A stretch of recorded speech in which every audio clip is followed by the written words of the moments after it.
Hey everyone, I am Veronica and I am sitting in the grass right now in the King William Historic District in San Antonio, Texas. I actually wanted to film outside one of those houses behind me, but I actually think they're really people's houses, so I didn't think that they would appreciate that. I tried to film outside of another house and two doggies. They ran up to the fence, they told me no. So I'm here sitting in the grass. There's a gazebo, but unfortunately someone is sitting in the gazebo. So I have decided to just sit down in the grass. It is a beautiful day and get a nice picture of the houses behind me. So what are we going to be talking about today? We are going to be talking about ridding yourself of lack. Lack. Yes, lack. Lack is something that you may be currently experiencing in your love relationship. Maybe you don't have one. Maybe you just want a person really, really bad and all you've got is lack. You haven't had any movement, just lack. Maybe you have lack currently in your finances. Maybe you have lack in your appearance. Maybe you keep gaining weight when you're trying to lose weight. Maybe you only see lack all around you. Well, I'm here today to try to fix that, to show you how you can actually still manifest, even if you have lack, even if you see lack, even if you're finding it hard to rise above the lack. This is an important one. But for the new people that are here for the first time, I am Veronica, and I am someone who has transformed their entire world through these concepts. Yes, personal experience, that's where all of this advice comes from. And I make these videos because I badly want you to know that you can change your life too. If you would like to work with me one-on-one or learn about my story, veronicaisles.com. Okay, so lack. Lack is something we are constantly noticing, different degrees. For example, if you have 10 apples and one apple is imperfect and 9 of them are perfect, which is the one you're going to obsess on? Which is the one that you're going to see? I'll give you another example. Say you gave a performance, maybe you gave a concert, you play a musical instrument of sorts, or you sing. And 10 people came up to you, 9 people gave you raving reviews, 1 person gave you one criticism. Which is the one that's going to stick out in your mind? The one of lack. We're constantly noticing lack. That's okay. We're supposed to notice lack so that we can then manifest abundance. We're not supposed to notice lack so that it can mock us and tell us that things will never get better. We notice lack in order to change our situation, in order to manifest better. We don't notice lack, again, for it to haunt us, for it to show us that we are forever defective, because we're not.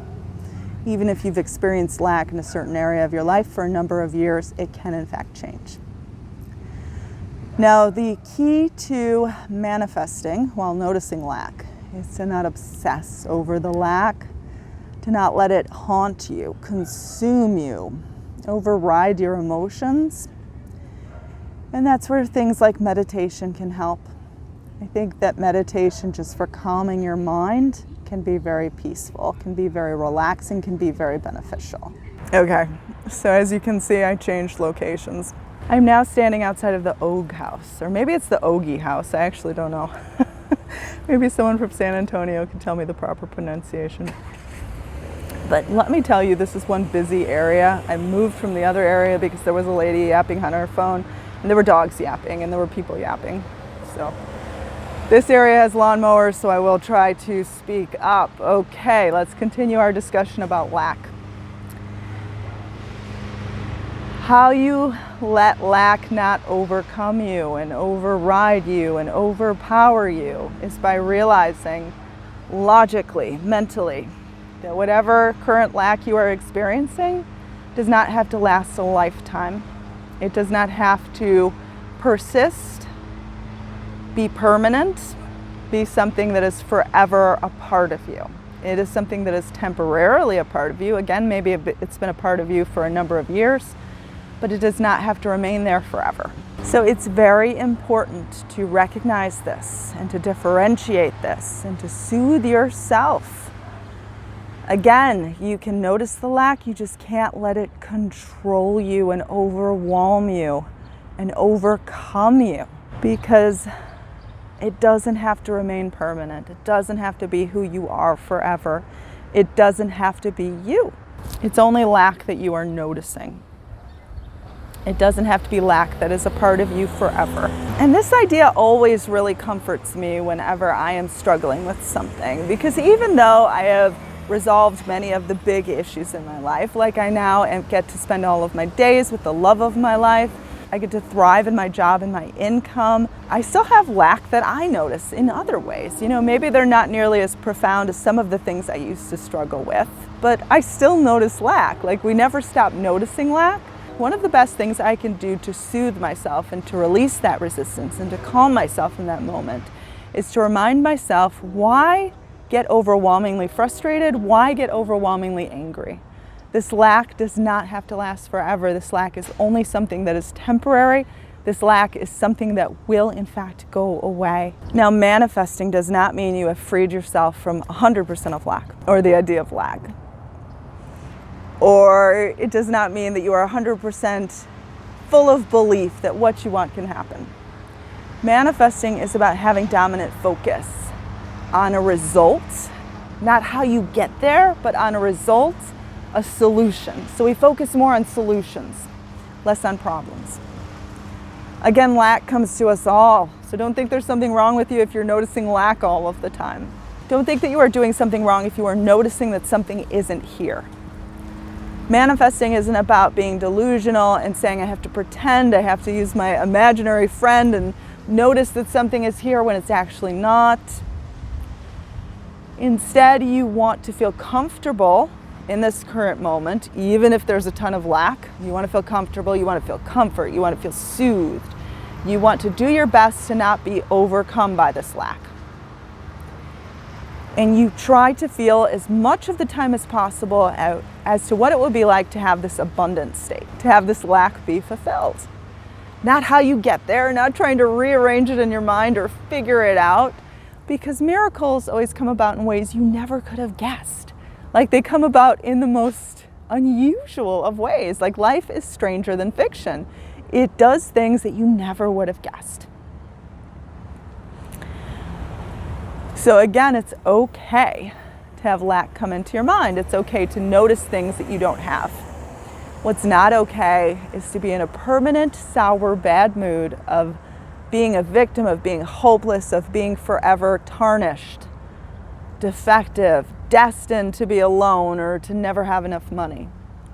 It's not who you are. You're destined to have it all. And again, I'm living proof that your entire world can change for the better. Now, this is going to be a choice that you make. It is a choice that I made.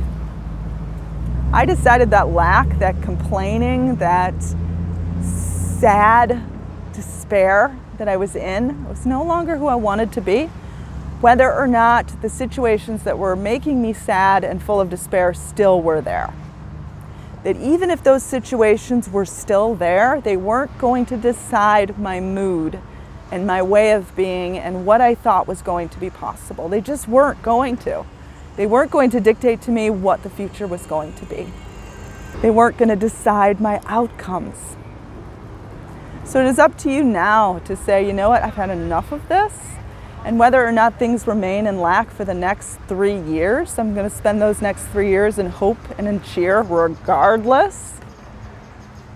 I guarantee you, if you commit to this, you're not going to be in lack for the next 3 years. But I just wanted to prove the point that you have to remain committed to it no matter what, no matter if nothing seemingly changes in your outer world. Because when you do this, this brilliant day will come where it all will come together, and not only one thing will improve in your life, but it will be like a domino effect.